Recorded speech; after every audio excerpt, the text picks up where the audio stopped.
Alô pessoal, estamos de volta, professor Djalma Cremonese. Este é o programa Momento Filosófico. A saúde dos ouvintes aqui do programa Caminhos da Noite, da Rádio 102.7, Rádio Medianeira FM, com a apresentação do amigo Carlos Teixeira.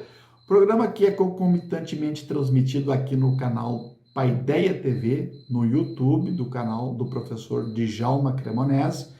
Formação integral humana, a extensão do conhecimento. Se você ainda não se inscreveu, aqui do ladinho, clique aqui, se inscreva, ative as notificações para receber também os nossos vídeos, que diariamente estamos postando análises políticas, aulas, palestras para o enriquecimento das áreas das ciências humanas e ciências sociais. Então, programa 12º da primeira temporada, dentro dessa linha. Mas, afinal, sobre quais os temas os filósofos se debruçam? Quais os temas que a filosofia trata? Muito bem. O que pode ser interessante para todos aqueles que queiram trilhar os caminhos até então desconhecidos? Apesar de a forma de conhecimento e o modo de reflexão filosófica terem assentado nas raízes há mais de 2.500 anos, portanto, na antiguidade clássica da história ocidental, as praticamente incomensuráveis contribuições para as mais diversas áreas do conhecimento, assim como a base fornecida para o desenvolvimento posterior da atividade científica, são capazes de atestar a validade dessa disciplina e o conhecimento filosófico que fazem presente ainda nos nossos dias. Com efeito, não como forma de inquirição sobre as bases do conhecer, a teoria do conhecimento, de onde, por seu turno, desenvolveram-se a lógica e a ontologia, mas também quanto possibilidade de construção propositiva concernente ao processo de devir e o dever ser das coisas, dos acontecimentos do universo, sobre tudo isso que a investigação filosófica comprova sua atualidade e validade. A filosofia, no sentido mais amplo, pode ser compreendida como um determinado modo de conduzir a razão à adoção de uma postura reflexiva diante da realidade. Significa isso dizer que ela corresponde à introjeção de uma determinada forma de pensar. Por essas características, entre outras, a filosofia diz respeito há uma possibilidade, sim, por que não dizer, de uma certa emancipação contínua do ser humano em relação ao seu estágio um estado mais de ignorância, previamente dado no curso de desenvolvimento de suas faculdades cognitivas.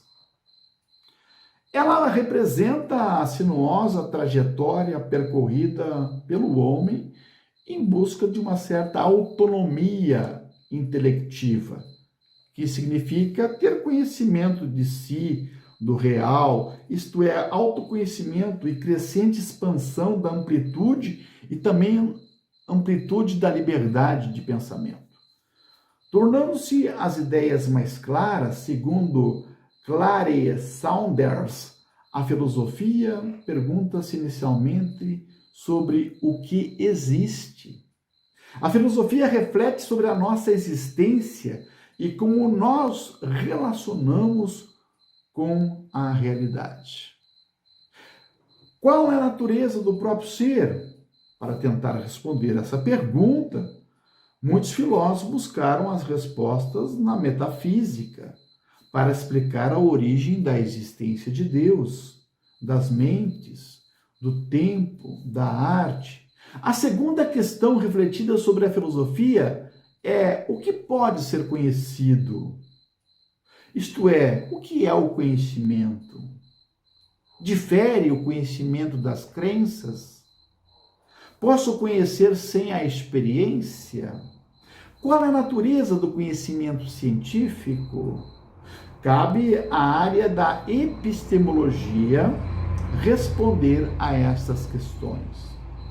A terceira interrogação da filosofia trata-se de como se deve viver. Essa área está mais ligada à questão da ética e dos valores morais.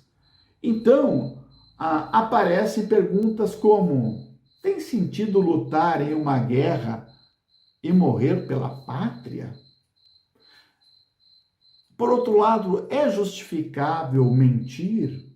Ou mentir é sempre errado? Qual é a minha posição sobre a eutanásia, sobre o aborto, igualdade social, o comportamento sexual? O que é ser virtuoso, afinal?